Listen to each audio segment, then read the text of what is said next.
Alright, so here's your model. It can handle up to like a million and a half quads, so you don't really have to decimate them. Unfortunately, this will bring your color information if he's already painted, so. Beauty about this, you can work in symmetry by tapping the S key and working off your axis wherever he's on. Make sure you're in topo mode there. Space bar is just like Maya. And I'm just gonna run down like just quick like modeling generation. So they have the point faces tool. You're not using the automatic. You could use the automatic top on 3D code, but it's not gonna be good for animation. Well, I mean, it's not for the final. No. I use it just to do a quick auto, yeah. But if you're gonna go that route, I use Top Gun for that. if you're gonna go that route, just Dynamesh it at 64. Yeah, well, I use Dynamesh. Just Dynamesh it, you'll have even topology. But eventually, when you start going into the second and third process of retopologizing, you're gonna need to do this in 3D code. When I work in a pipeline, I always retopologize the character at least twice. The first stage is this stage, so I can get him at a pretty good even distribution of polygons. Alright, so you see the point faces tool. I'm going to go to the stroke tool, because arms are like really tedious to do, so just drag across the actual mesh. Find the number of segments you want to use. I'm going to go with like 10. That's what I usually use for the arm. Drag across the arm, and that's pretty much going to determine your scene. So when you hit enter, it's done. I like that. Hell yeah. The split rings, that's your edge loop, edge ring tool like in mine. Just tap. I'm just tapping with the weight on. Okay, back to the stroke tool. And it tightened the. Oh yeah, it snaps right through the. Snap right up. Snaps, Cool. yeah. Very cool. Sick. Then you go back to your stroke tool here for fingers. If you're working for an iPhone game, you want to make sure your finger has a good enough topology around the fingers mostly, because you always see them holding stuff. So 6 is a good norm. And every time you drag around the finger, it makes you tumble around, but it's not like looking odd. Like, see, that's odd. So I see the seam of the knuckles right there, so I follow that. Tumble around, it looks good to me. Tip, great. How much is a program like this? Education's $99. The profession's like $279. Okay. Pretty affordable. Alright, there's your finger. There's the cap. And you know what cap does? You cap it. Alright. Cool. I'm not going to do the whole hand because you get the point. What other tools is it? The quad tool. It works off edges. So, see? You can also go here to parallel. You can go, it's pretty cool. And the benefit of using this over like the next plugin for Maya is you don't have to decimate it. No. And it's faster. I've tried all of them, and this is the fastest. I've tried Topo Gun. What else is there? I mean, Graphite tools? I always go back to this. Yeah. Top Gun's cheap. And Topo Gun sheet. Yeah. Alright, so let's say this character is decimated. I'm just going to do a quick. Another beauty of getting Topo Gun into your workflow is that 3D code into your pipeline is that 3D code also has a very, very good UV unwrapping tool. So I'm going to go back to this model right here. Alright, I'm going to export him without group. And we'll call him low for UV. Go back to 3D code. New. And to import a model for UVing, you have to go to import, model for purpose of painting, find the file you saved it as. Always have automatic selected, weld vertices. Make sure you note that. Model will open, you click on UV right here. It's going to auto UV it for you, which is kind of cool, but it's not useful if you're going to be trying to texture it. It's going to be really low for that. So, what I do first is clear the UV seams. Looks like symmetry is already selected. And to easily cut your seam, just hold down the shift key and it goes around the ring. See that? Very, very quick. And then work with the other side. So there's no So you can really triangles and specify, yeah. What? so on. Even if you have triangles in here, it's gonna work with it. It's not gonna get all mad or anything. And if I have a face, it will look better, but this is obviously a very low topology model. As you can see, it already updated the head on the right. Shows you what it looks like. As long as you hover over it, you'll see what it looks like on the right.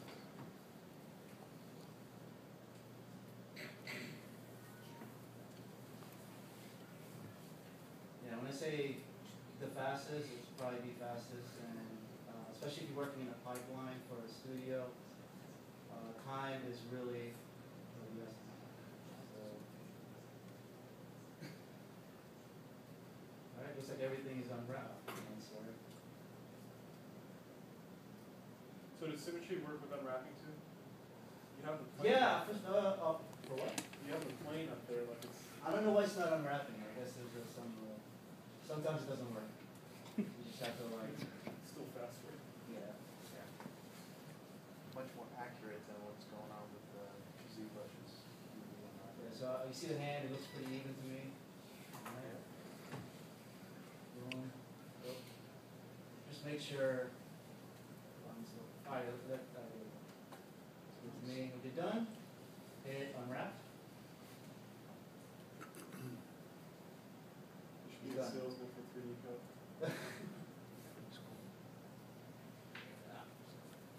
Got the arms. So. And it also packs it for you. And later in the pipeline, I will show you how to arrange them better in Maya. All right. So to apply it, make sure you always click apply UV set. Okay. Under textures, not file. Under textures, you do export UV, and it will export the UV as an OBJ with the UV information. Okay. You can test this in Maya by going into Maya file import. You know that. Double clicking it. There's your mesh. Go to UV texture editor. Remember what I said about vertices? This is the reason why. You always check it by, there you go. If you didn't click that weld vertices check, everything will be separated. You have to go in here, select all the edges, and do move and sew. Not fun. So there you go. You can go in here, select your shells, do what you want to do. I always like to make the head a little bigger or whatever. All right, so that's 3D code at a glance. Let's go back to Zbrush. We'll go through some little sculpting techniques I like to use. Again, I like to work from the lowest of division always. You always want to get the form right first, and always check with your client, your director. Always ask him the questions like, is this right? Does he make sense? Is this what you want? I mostly use the clay build-ups tool a lot. I always look at reference next to me. If I have my dual monitor, I always have a reference of the human body. For someone like this, there's no shame in looking at Hulk movie references, comic books. A lot of artists I know, they all refer to 3DSK. So on your second monitor, I have it all up. I have like 5, 6 images up. and these are like hand-drawn images, or? No, I'll be honest. I'll show you what I have. I'm not gonna lie. I'll show you what I have in my arsenal of reference images. So I'll go to my male body reference, and just to show you, an artist I like to always refer to, especially doing a stylized anatomy model, is Rodrigo Prelaire. Also Zach Petrock, Ryan Kingsland, Cesar Decole. Here's some of the work they do. You can see some sick like muscle work. Their clothing folds, I always use them as a reference. Here's some body images they have. They're great. They're good references. You can see them. It's very stylized. You'll never see a human like that. That kind of body, especially like this. It's good. there's this cool program, but it's for PC only. It's like it's 12 Which one? bucks. It's called Ref Image. 3D code? No, it's a reference program. So what it does is it takes the images. It's for PC only, though, but it takes the images and it places them in the front of your apps. Yeah. Your screen and stuff. So yeah, it's like 12 bucks. I'll probably post it on the office. Yeah, I want to see it, yeah. Yeah, as you can see, here's all the references I use. I even have a full library of my 3D SK. So, if you're an artist, definitely refer to your references. No harm in that. When I get the form right, move up your subdivision. You don't want to start cutting in with smaller diameters just yet because you want to make sure that you nailed all your forms. You know, blob out the muscles. You know, blob out the kneecaps.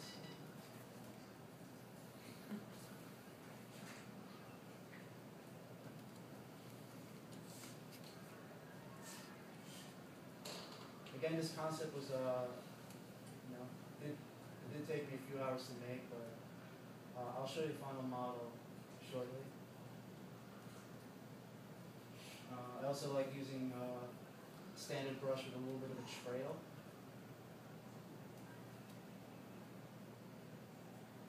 I have a lazy radius on it, about 12. It's good to draw, gives you nice, even steady strokes on it. It's good to cut out your some detail, muscles and stuff.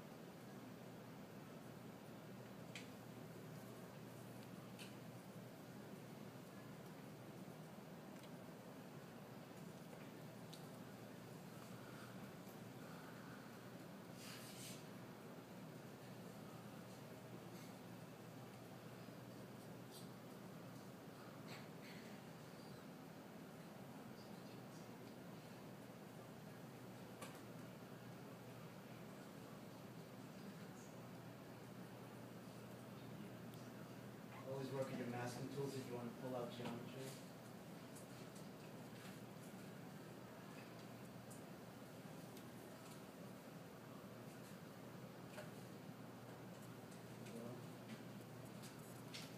Play toothbrush. Again, you should notice I'm only at 7,000 quads. It's a very low poly count, but I'm getting a lot of form already. Always tumble around, look at different views. Pull them all the way out so you can see them in a total perspective. Never focus on one area. Don't always like what people say noodle. Don't get stuck on one area. So you can always go back and see something wrong with it. If you stay at something for so long, you might think it's right, then you like find out an hour later, you're like, what the hell did I just do? So, do something to it, go back, come back, keep the process of it. I want to go down to a lower subdivision because I realize that the calf muscle doesn't look right. And if you were in Dynamesh, it's not going to look right when you start to move something like this. See how it's like very, you know, rubbery now. So if you go to your lower subdivision, you pull stuff in bigger forms. You see what I mean now. It's always good to work in subdivisions. And the cool thing about working with subdivisions is that when you created detail in a higher subdivision, you never lost any of that sculpting. So when I go back up, it's all there. So, for example, if I use the Damien standard brush, you cut this giant line out and go down, and pull this thing out, just for an example. You're gonna be like, oh, I just ruined it. Or even if I smoothed it, watch. If I go back up to its high subdivision, that cut is still there. If you do this in Dynamesh, it's over, it's done. Many reasons why I always like working subdivisions.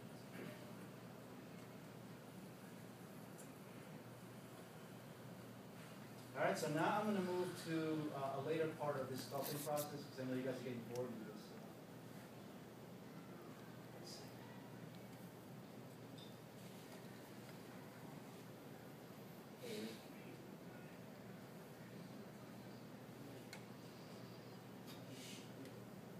So now I started to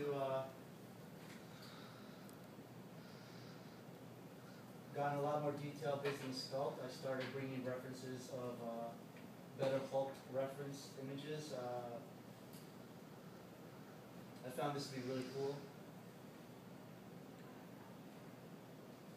If you don't have a dual monitor, you can do what I do. Sorry. You could do what I do and just pull it off this side like this.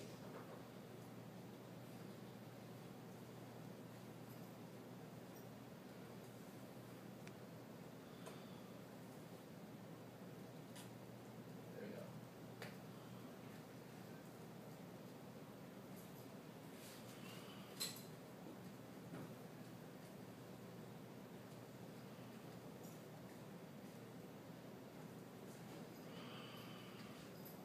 This one's 1.2 million. He is about 1.65 million.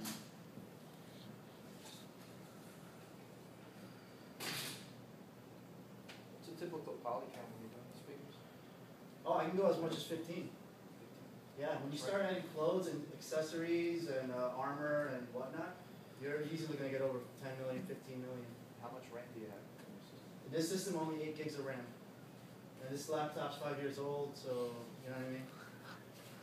You know, when you retopo, let's say you've been sculpting for a while after you've done Z-spheres and you've been sculpting for a bit and actually added subdivision, and then you want to retopo, are you projecting all that detail onto your retopo, or are you just?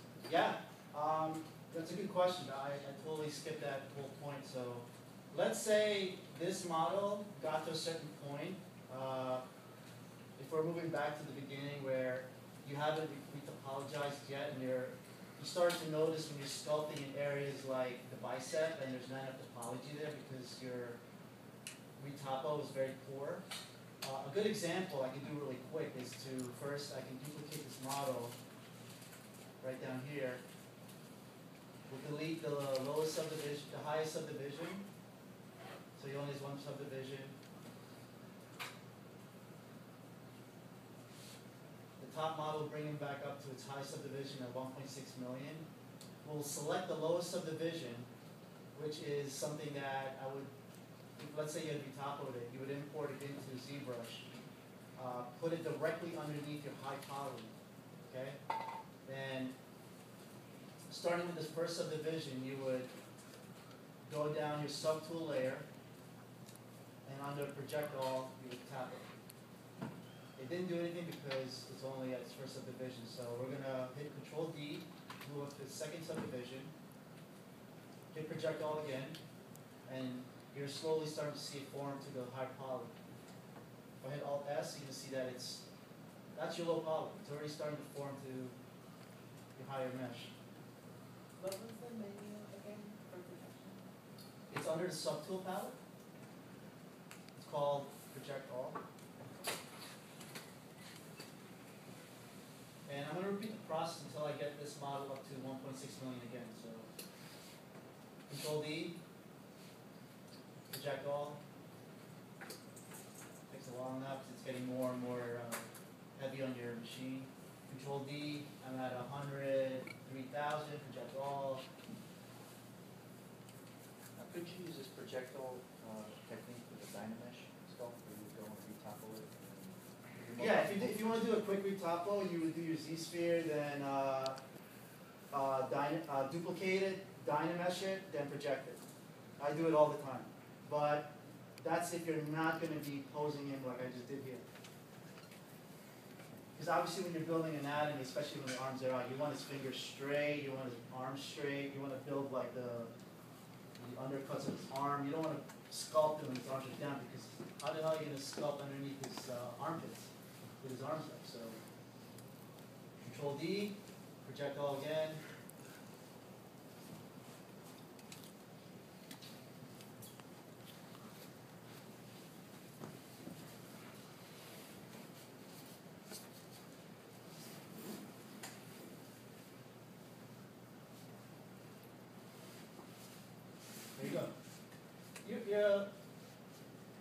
always gonna get these kinds of hits every time you do projection, and they're very easy to fix.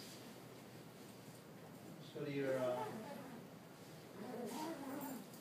sculpt tool, your play buildups, smooth it, add, and you go back to your high poly and just project again, and it'll even out. Don't ever worry that doesn't matter. It's the usual case of using Zbrush.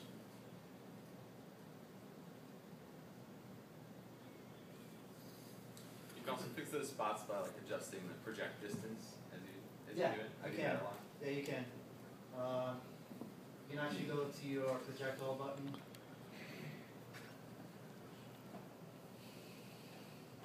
To the right, you'll see. You see there. Mean. Take it down to 10.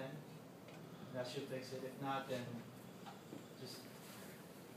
just takes like a minute just to fix it. You know what I mean? Smooth play, smooth play. When you project it, it'll even out eventually.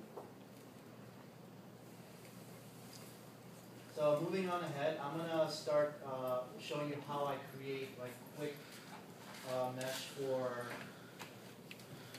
pants. Since I already have the topology of the body, I can see here that it's very even. If you're using Z-spheres, it's not going to be a smart thing to extract the pants off that topology. But since we have this already set, we can pretty much work off this. So to get around doing that, I'm going to first put it at the bottom. I'm going to drop this model to its low subdivision, duplicate them, select the second layer. Using your quick select menu, holding Control and Shift, or Command and Shift if you're on Mac, we're going to drag that green circle, just encompassing the actual pant area. Looks about right. And you want to delete all the meshes that is hidden. So we go under your Geometry tab. We see that there's more than one subdivision. We're going to delete the higher one. Then if you scroll all the way down, you will see this little button that says Delete Hidden. We're going to tap that, and now if we try to bring them all back, they're gone. And if you hit D, there's no subdivision, which is perfect. Now to make this an actual fabric that we can actually use to sculpt for our pant, we need to add some thickness to it. The easiest way to do that is go to your subtool palette, all the way at the bottom, you'll see the extract button. We're not going to hit that yet. We're going to first go to your menus here on the right. We're going to turn E, I don't know what that says, ESN and ESNT all the way to 0, both of them. And those are using ZBrush Release 3. It has this new feature where you can actually see it. And if you don't like it, you can do it over again. The old models, you're stuck with it. We'll keep deleting it and we keep extracting it. So we're going to start with 0.02. I have no idea what we should use. So hit extract. That's pretty damn thick. So let's go to 0.05. Let's make it positive 0.5. That's very thick, so let's try 0.01. That looks great. So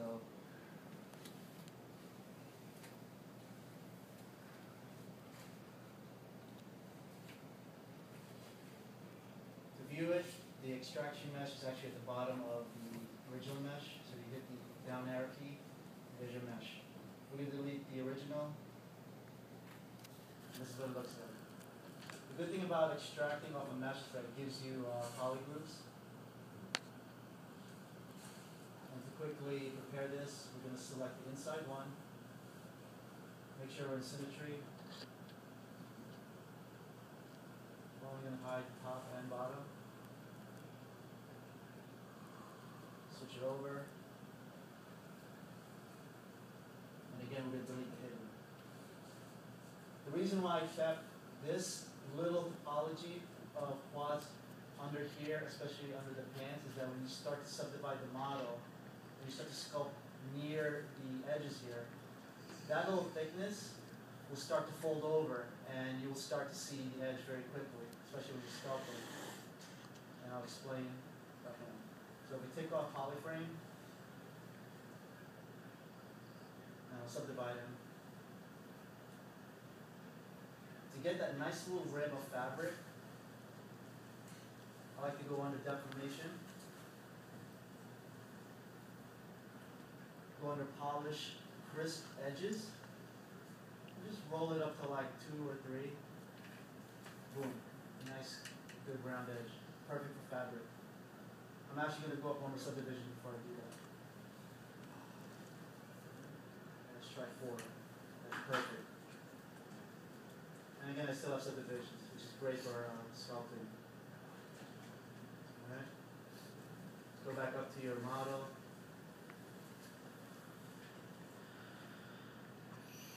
One thing when you're doing when you're working with fabric or clothing is you always want to make sure that the inside lips are masked out. So to do that really quick, hit one of your transpose tools, either W, E, or R, or hitting move, scale, or rotate. Holding the shift and control, just tap the mesh you don't want to mask. And you will notice the inside of the waist and the knee area are masked out. They won't be affected when you sculpt. Always do that at the lowest subdivision, so when you go up, it's still masked, especially when you go down. Okay, so I'm just going to do it quickly. First, the move tool, you want to get it out of the skin. Really quickly. And if you notice, if I mask near the waist area, it's not going to pull that inside lip, which is great. Great little trick that I see people doing. Hit the D key to go up subdivisions. Now we're going to start playing some folds here. So I don't go straight to the standard brush. I like to first map it out with the clay tubes. First get the general form, especially like the areas, since we know it's like a very tight pant. Find the areas that are like wrapping around his muscles where you see the contraction points. Compression, like the butt area, you know there's not going to be any folds up there, so you want to make sure that it's known. Crotch area. We'll go up the subdivision. You don't want to put too much emphasis on working with symmetry just yet. I mean, you don't want to put too much folds with symmetry on. Eventually, when I get to a certain point, I'm going to take off symmetry and start to break up the line because art directors, artists, they all notice stuff like that. When you start working with pant folds especially, when they see everything that's symmetric, it's not a very cool visual, especially games. Everyone likes things that are asymmetric, especially when you look at faces of humans, characters, whatever.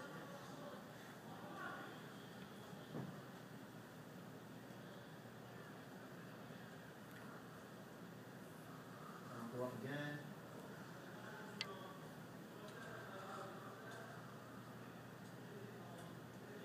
One of my favorite brushes I like to use is a cell refold. You can find them in the Zbrush Central. I can give them to you if you guys want it later.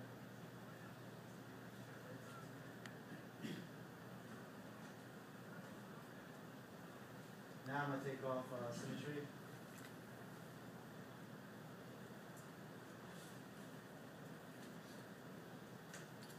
What's this brush called? Cell refold. Something named Selby, I'm not sure.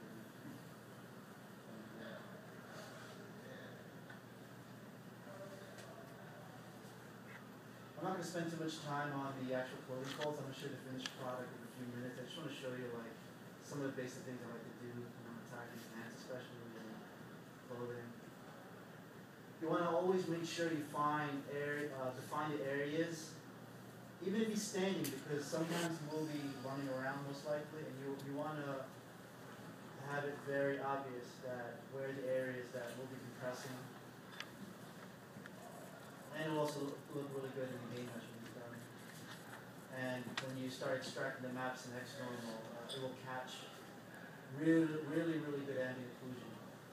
And that's very important.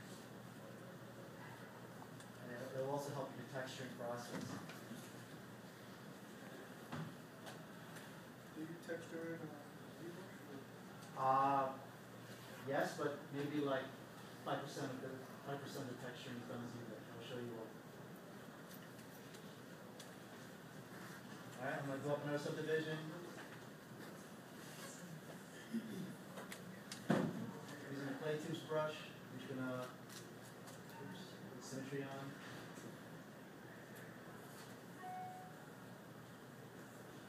Quickly map out the scene areas.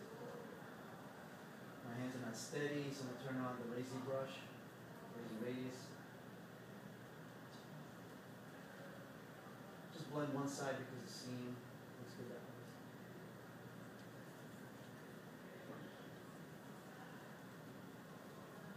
Take off symmetry in the middle area here.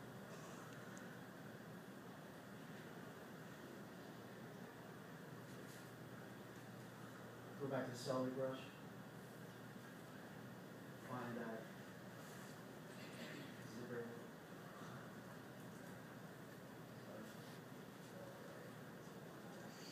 Generate that seam up here. So using the transpose tool is a little trick to mask out areas, especially if you have good topology.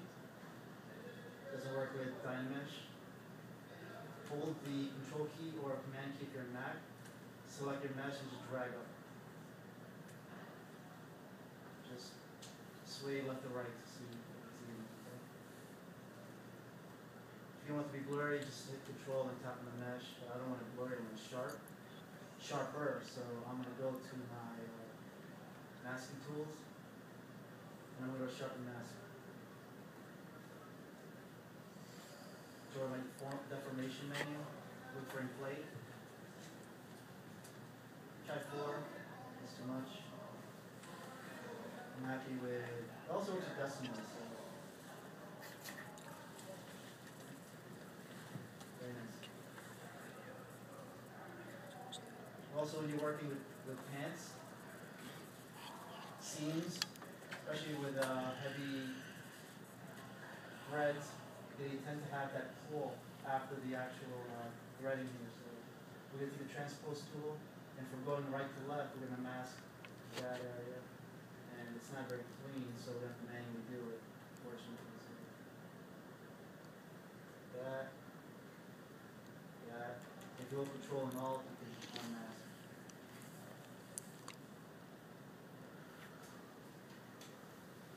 Back to the celery fold tool. Just roughly do it, don't make it even. Pull it out, hold alt to pull it in, okay?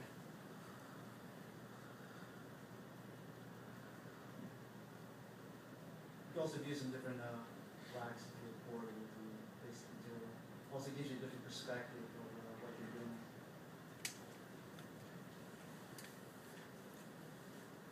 See what I mean? Gives you really good effects. Again, when you're working with a game or for a game, you have to also understand that you don't want to put too much detail into your character because it will never come out. You start to add like tiny cracks and like people start uploading like textures for like pant, fabric, whatever. It's not really going to come out. The only way you can really make it come out is to put it in your texture map. So that's one thing to note. I'm only putting the obvious things that you'll always see. Is pant folds, muscle inserts, and whatnot. Okay? So we're going to move ahead now to one of my final models here.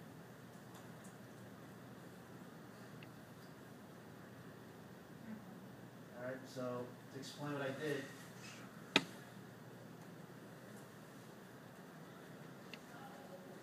I emphasized more on these hand compressions in this crotch area.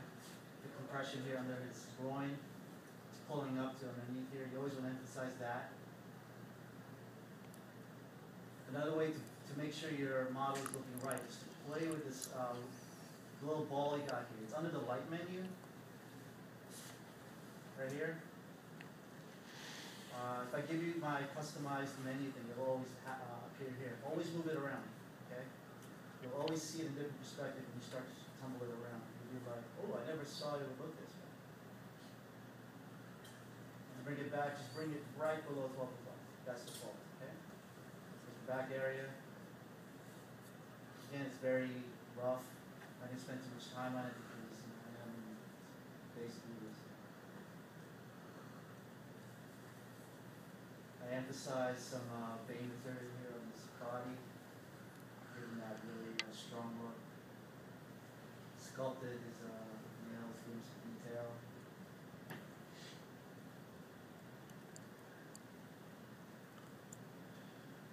Now, to do basic, to answer your question earlier about texturing,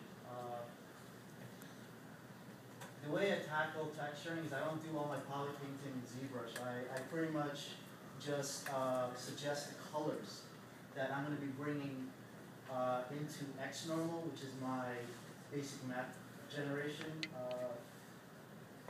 If he's a character we see here in the text in the concept, he's just obviously just like a regular green. You don't want this bright green. You want the green that's kind of in the middle. You don't want the darkest green. You want the like that green right here, or that green right here. Okay, so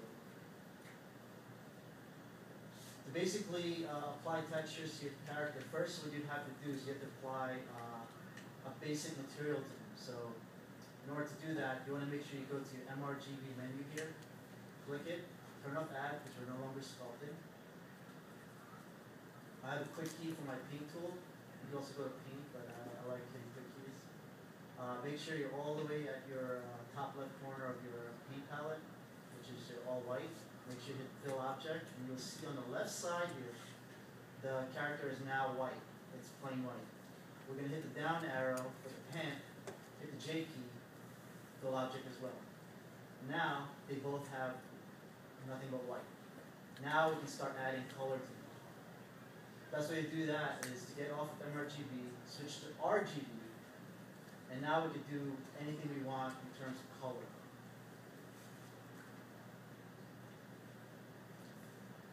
Oops.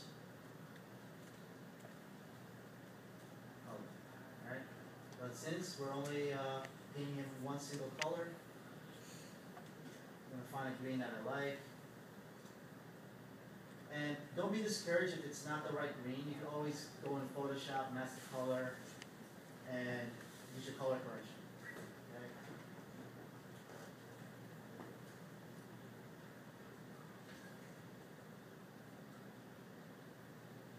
We're not going to forget about his fingernails, so I'm going to look for a nice color that I can work with. Not find a nice fleshy, whatever color. Ever so slightly. You still want that tint on the corner. These are the nice roundness, you know what I mean?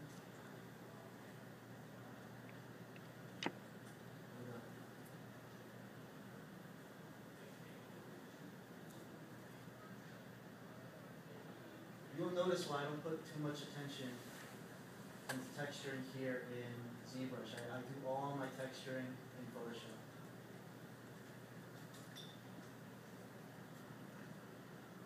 J key.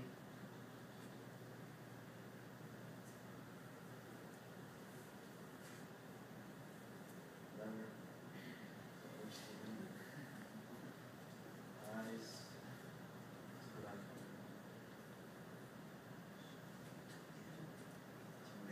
Scope.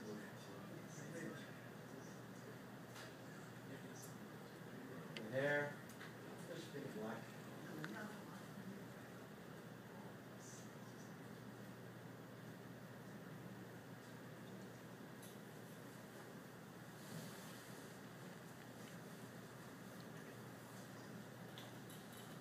Pen.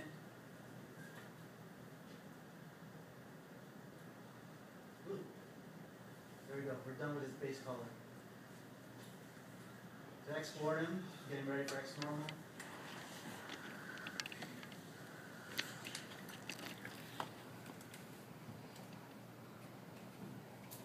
Unfortunately, I have to use parallels because to further switch to the Windows.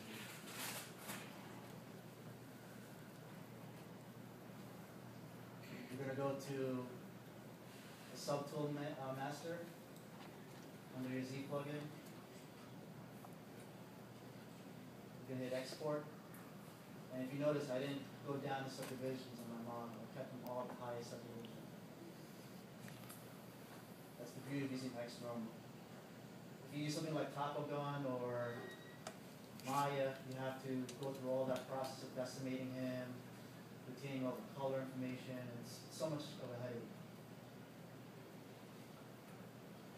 I'm gonna make a folder. We'll call them all highs, whatever. And file name, just use underscore. Click.